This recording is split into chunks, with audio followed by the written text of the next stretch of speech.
Developing tonight, new worries that the violence in Baltimore may be just the start of a long summer. Within days of the riots rocking that city, we saw solidarity marches in cities like Chicago, New York, and Philadelphia.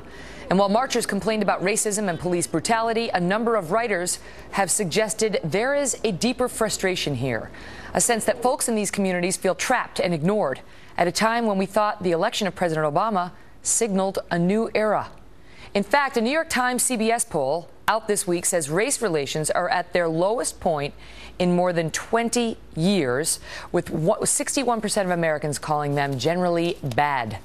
Joining me now to discuss it, Robert Zimmerman, Democratic strategist and committee member of the DNC. Robert, good to see you. Good to be with you. So this is, a lot of people are going to see this and say, I thought it was going to change. We had our first black president, and Americans believed it was going to change. Seems to have changed for the worse.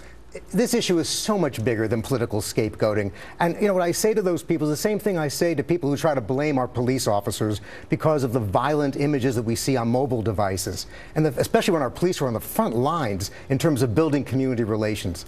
The issues we're facing are so much bigger and so much. We're dealing with cities and communities where wages are low, unemployment is high, and people feel an enormous sense of despair and frustration. But we were before, too. We were 4 years ago, too. But there's a big difference, though. The funding that was used for job training, for technical schools, infrastructure, is really at record lows. Infrastructure is the lowest percent of GDP in 20 years. But Baltimore That's how you build a middle class. Baltimore has gotten a ton of dough, and there have been many thoughtful articles out over the past couple of days, including one that just came out from Kareem Abdul-Jabbar talking about how, notwithstanding that, if you are born poor in Baltimore as a child, your chances of getting out of poverty are slim and none. It's like the third lowest in the nation. So, that's been the case. What is changing that is causing the race relations to be so poor? Well, there's no question. We're seeing an economic divide that's growing by every measure, and we're seeing a philosophical divide in our country, too, and I think we can't underestimate that.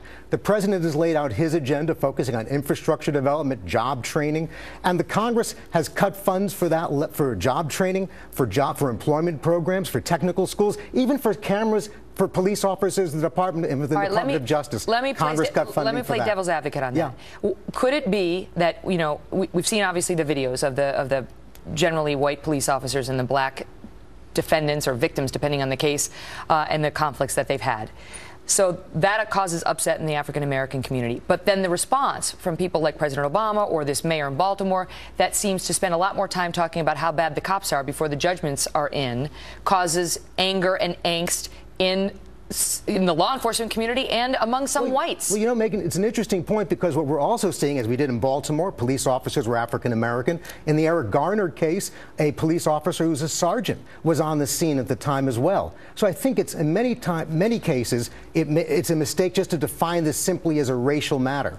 There are other issues at stake. But the more important point here, maybe not the more important point, but I think the larger point is that as opposed to scapegoating police officers, we have to look at the much larger picture here about the despair that people feel. That doesn't excuse the looters, because at the end of the day, they're nothing more than crooks profiting off of these tragedies.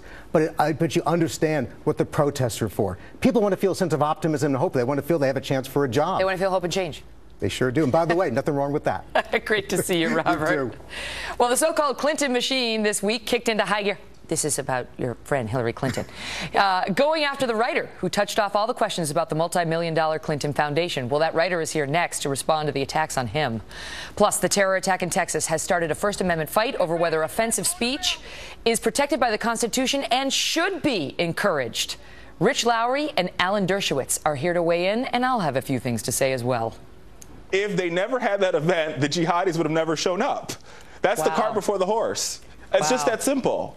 In this particular incident, Maggie, they would not have shown up. I'm concerned about the America you would have us live in.